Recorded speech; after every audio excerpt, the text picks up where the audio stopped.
When I started, there was considerable pushback, and I've responded to some of the naysayers. If your connection to your client is solely based on 2 ounces of color that they're putting on your root line, then they weren't your client to begin with.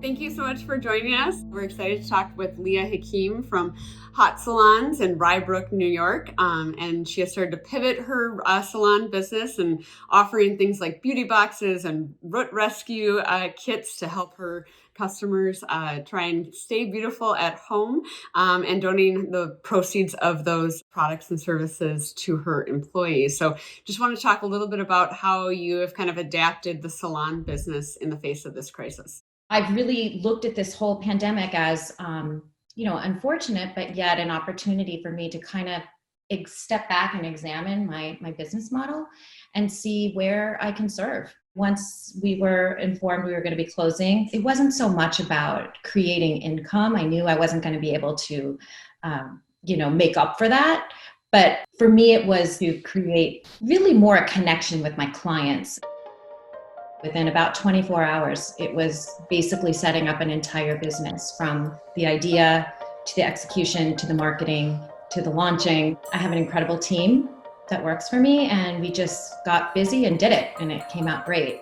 I am able to sell these root kits online. We service our clients as well as anybody else. We ship anywhere in the United States, and the response has been overwhelming, truly overwhelming. I know in the beauty business, there's some fear around if you teach people how to cut their hair at home or how to do their own color, are you actually kind of cannibalizing some of your business coming back on the other side of it? Now, I have a theory that once you try any of this stuff on your own, you are more than convinced that you need professionals to do it. It's the same as the concern that everyone's going to start homeschooling. Because why send them to school? It's so easy, right? Yeah. Yes, no, there was considerable pushback for sure. And I've responded to some of the naysayers. I've said, listen, if your connection to your client is solely based on 2 ounces of color that they're putting on your root line, then they weren't your client to begin with. We provide so I know, I was like, that's pretty. I don't have a mic, but I have a Sharpie I can drop for you there. Well, and I love that you're leaning into the connection side of things, because you can't replace the connection that you have when you come into a salon, the experience that you want to keep on the forefront of their mind. That is what we're all missing about those experiences.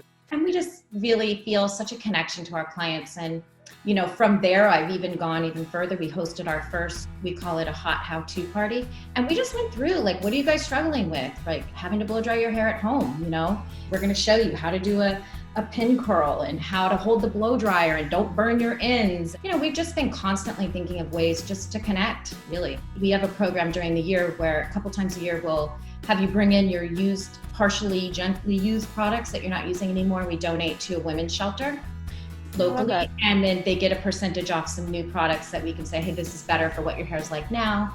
And so we're doing that on a Zoom call. So we're doing everything we can just to say, hey, we're still here, we're going to be here, and we'll serve you in a whole new way.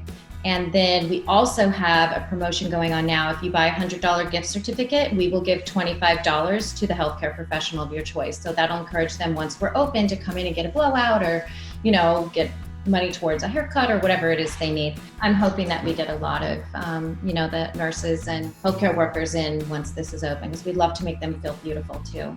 It's very wise that you're using what could be seen as a risk to your business to actually flip it on its side and use it as something to further those connections. And something like beauty, while it might seem more on the vanity side, if these little things can help us feel some semblance of normalcy and feel like we're still ourselves in some way, there is power to that. That isn't vanity. That is actually just feeling like yourself for a second. I mean, we're 6 weeks into this. Some people would have come twice already. So, there's a whole movement out there, let your grades show, let your reach show. But how many people are still conducting business on Zoom?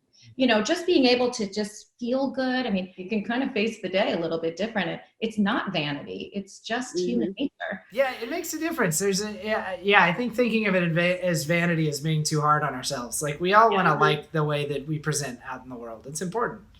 How are you thinking about, like, as states start to reopen and things start to relax, how are you thinking you'll pretty much follow the guidelines for where you are, or is that something that you're still trying to figure out? I mean, I have been working on a reopening plan for a few weeks now, actually, and just trying to think ahead and be prepared so that I'm not trying to figure this out once they say, let's go. I think the public isn't aware either, this is also another opportunity for the public to have a new perception of our industry. We have a 20-40-60 every 20-40-60 minutes. We will clean any surfaces that have been touched. And we were doing that when we closed. And I don't know that they're aware that we follow these strict guidelines. I personally get inspected by the state. I've been like clockwork every year, all of my salons, and I always pass with no fines. And so, that's something we take very seriously, and we will follow every guideline that's handed out, and then try to go above and beyond as much as we can. It's a great time to leverage it, because even if you were doing it already, it's a good time to remind them of it. So yeah. So you had staff. Have you applied for PPP because obviously, I mean, no matter how much online you do, you can't replace all of the people coming into your salon. Yeah, my root rescue kit income is really just going to be a nice returning gift to my staff. But for the PPP, yes, I have applied, and I have been, I do have the funds. Oh, that's great. Well, it is great. However, it's not so simple, and especially for those of us that are closed.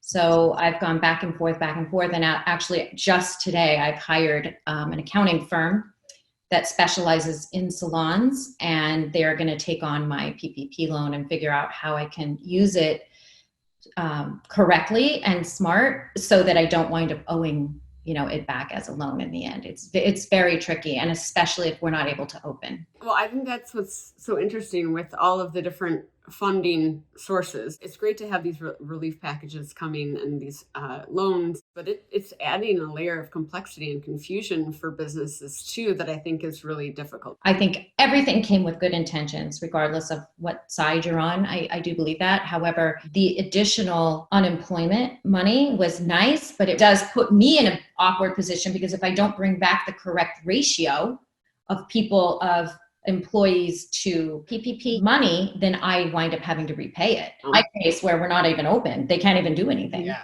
So how do I say, you need to come back to work to do nothing for less money? Right. They're making more money on unemployment. It makes no sense. It's quite a conundrum. And I don't want to take on a debt at a time when I'm not even sure what my projections are going to be 6 months from now, because I don't know what the capacity.